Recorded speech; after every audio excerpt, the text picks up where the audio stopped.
Ashamaa harka fuune hordoftootaaf daawwattoota gammeetuubii nagaaf jaalalli tokkummaan Waaqayyo bakka jirtan sinaadha qabu. Har'as egaa seenaa jaalalaa tokko gurra sin buusuuf qophaa'ee dhufeeraatii gammeetuubii waliin turtii gaarii taasisaa. Gammeetuubii laayik, sabskraayibii fi sheer gochuun dagatinaa. Si haa ga'u nagaan koo inni kabajaaf jaalalaa tulluu qaxxaamuree mana dhaatii bahee gaaraaf jibba cabsee qilleensa qaxxaamuree fedhu xiyyaaraan dadhabu immoo konkolaataan lafaatti jirtutti si haa dhaqqabu. Akkamitti nagaa keedhaa? Maatii keef hiriyoonni kee nagaa isaaniitii? Ani nagaadha. Rabbiif galannaa ga'u. Atis nagaa keedha jedheen yaada. Nagaas miti taanaan ani komatamuun qabu. Maaliif yoo jette sitti siiqee nagaa si gaafachuuf narraa fageenya eeggadhu naan jechuutti jirta. Garuu ani siif akkas hin turre kan jedhame COVID-19tiif jedhame. Ani garuu siif isa ta'een sitti mul'adhe. Dhalaasii barreessuuf fedhees miti. Karama kanaan akkanaaf hubattuun barbaada. Adaraa kee Rabbii waan hunda akkuma uume Addaamiif Hawaanis uumeera. Isaan lachuu cubbuu haa dalagan malee waliif isaan uume. Akkuma isaan lachuu uume biqiltoota, bineensota, bineelladootaa fi lafa samiif waa hunda uume. Isaan kana keessaa lafaaf samii walirraa isaan fageesse. Ani garuu erga agartuun koo haalaaf amala kee hunda ilaaltee onneen koo akka malee si jaalatte, samiinis jaalalleesaa takkittiisaa kan taate lafa dhabee jiraachuu waan itti hammaateef yeroo hedduu aaruun fuula isaa haguuga. Namni garuu duumessa samii jedha. Silaas keessa rakkoo isaa maaltu bataaf? Koos rakkoon koo kanaa gadi miti. Anis akkuma samii fuulli koo aariin dukuukaa jiraachuu eegalee ammas samiin yeroo gaabbiin isa waxalu alangaan of waxalaa ta'us namni immoo bakakkaatu samiirraa bu'ee jedha. Ammas samiin of reebee gaafa dadhabu imimmaan isaa yeroo xuruurfatu si'a boo'us alangaan mataa qabee hanga miilaatti of reeba. Namni garuu bokkaadha, rooba, bishaani jedhee maqaa moggaasaaf. Anis imimmaan jaalala keetiif dhangalaatu osoo waraabanii waan taankerii yookiin roottoo walitti qabuun fakkaata. Anaafis jechaa naaf moggaasuu hin dadhabne. Jaalatee dhabe faanaan jedhu samiinis hin tura malee jaalalleesaa waan argatudha. Atis onnee koof furtuu jaalalaa laadhu.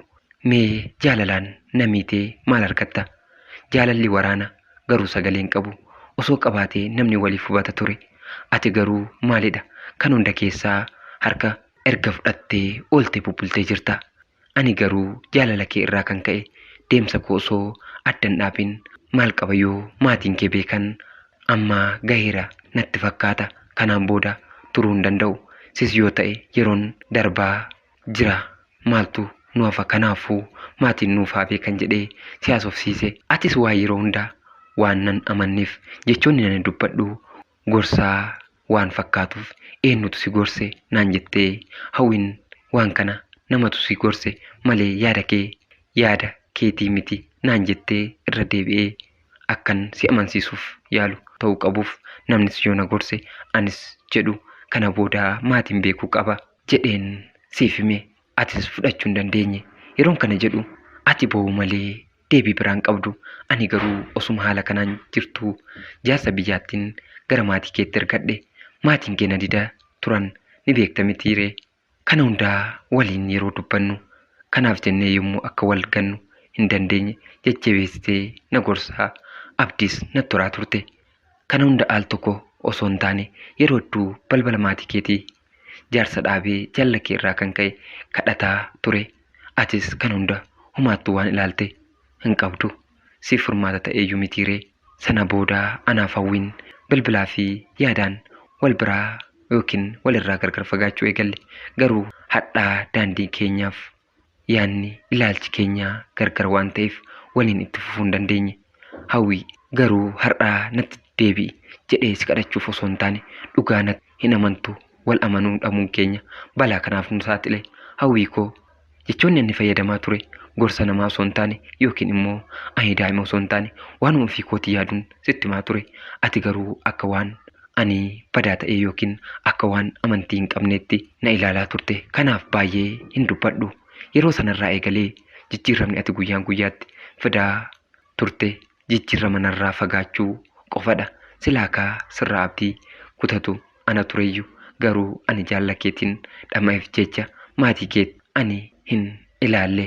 Ati garuu silkii duraan guyyaa guyyaatti naaf osoo hin bilbilin ooltee bulta natti hin fakkaanne sana boodaa ooltee buluu eegalte.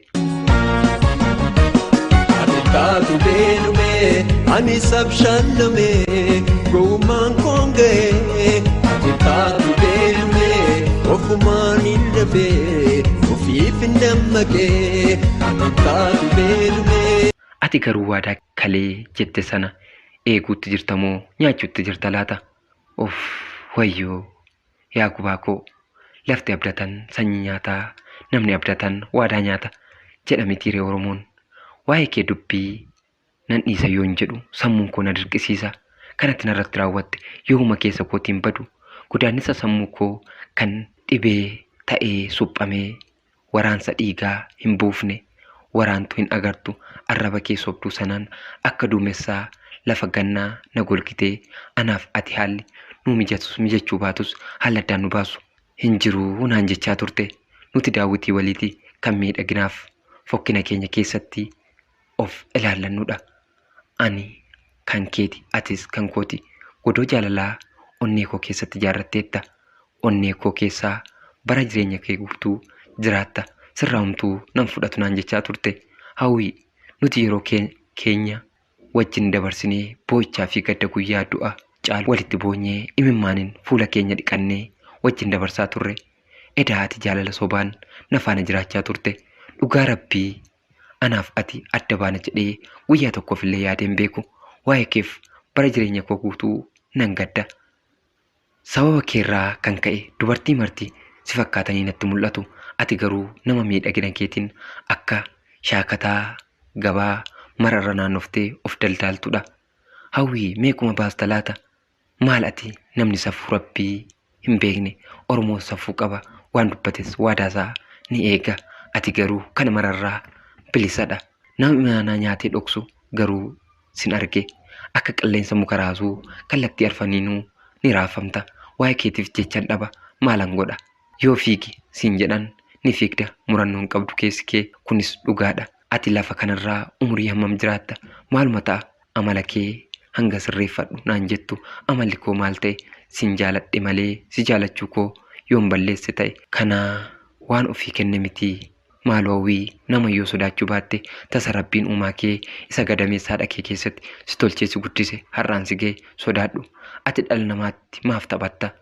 Guyyaa tokko Rabbiin hojii kee si gaafata. Rabbiif salphaadha. Dhagaa samiitti ol darbeetu samii keessatti hafe. Balleessaa koo malee nagante. Na dagachuuf wanti ati yaallen jiru. Seenaa nama irraanfatu namatu seenaan irraanfata malee waa'ee kootiif nan gadda qalbiidhaan cabeera. Hirrina qalbii kootiifis kabaja dhabeera. Jaalala laga nan ceesifne si waliin eegaleen bishaan na nyaate. Jaalalaa kootiin si jaaladhe marrimmaan koo na bobeessite. Garaan jaalalaa ciiseen buluu na dhorkitee na rakkisaas jirta. Mee qalbii kee jijjiirradhu naan jechaatii jirta. Ani garuu jaalala keetiin hirradhe malee akkasitti fakkaate sana miti. Qarshiin hin dhuma jaalalli dhugaa garuu cirrachaa laga abbaati. Jiruun koo ta'uus jireenya yeessaa adeemsa toluu miila qalleessaa suqsuuqa deemsa sulula keessa oliif gajoora yondaa keessa. Osoon si jaaladhu akkan si jaaladhu osoo beektuu naan gargar ba'u maaliif filatte? Ammas irra deddeebi'ee gaaffii natti ta'a. Garuu kana boodaa na hin yaaddatin. Baga na dagatte lamuu na hin yaaddatin. Keessattuu na dagachuu kee hin irraanfatin. Akkuma haadhaa nama amantii dhabdee na wallaaltee osoo sitti boo'uu garaa keenyatti jabaatee kana gaafa onneen koo qulqulluun hammeenyatti jijjiirtee jabaatee akka na hin yaaddanne madaa koo akka hin madoofne bakka koo akka hin dhukkubsanne warqii dhagaaseetee gattee bakka atitti dhiifte dhabde gaafa anis wallaalee akka yaaddanne ani waan hundumaa siif dhiiseen jira. Garuu onneen koo kan ati hiitee biraa kutte maal akkasiin jettu san ana osoo hin taane Rabbi biratti eeggadhu ibidda kee Rabbiin siif haa baasu.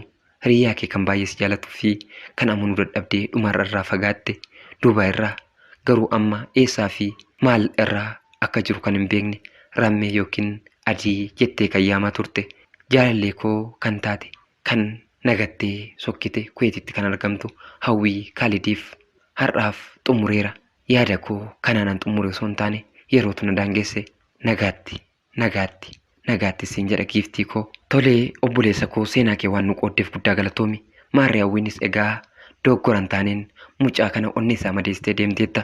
Garuu isatti cubbuu oolta yoo ta'e yookiin osoo inni sitti hin balleessin itti balleessiteetta yoo ta'e Rabbarraa gatii kee hin dhabdu. Eenyumtuu namatti miti yookiin hiriyyaatti miti abbaa barbaadetti cubbuu yoo oole gatii cubbuu isaatii hin oolan bubbula malee waan dhabu natti hin fakkaatu. Egaa kamiifuu yaa obboleessa koo ati waan onnee keetiin dhabdu siin jedha. Hawwiin har'a si gattes boruu akka gaabbitee waa siin jettuu fi keessaan akka nu dubbiftee dhiifama si gaafattu abdiin qaba yookiin immoo rakkoon maal akka ta'e akka nuuf himtu abdiin qaba. Kanaaf egaa Rabbi guddaan siifis jireenya kee bultii kee haa qajeelchuun siin jedha. Anis yaada kanaan xumureera. Daawwattoonni Gammee Tuubiis koomentii gochuun mucaa kana jajjabeessuu dandeessu. Horaa bulaa deebanaa Gammee Tuubiidha Oromiyaarraa.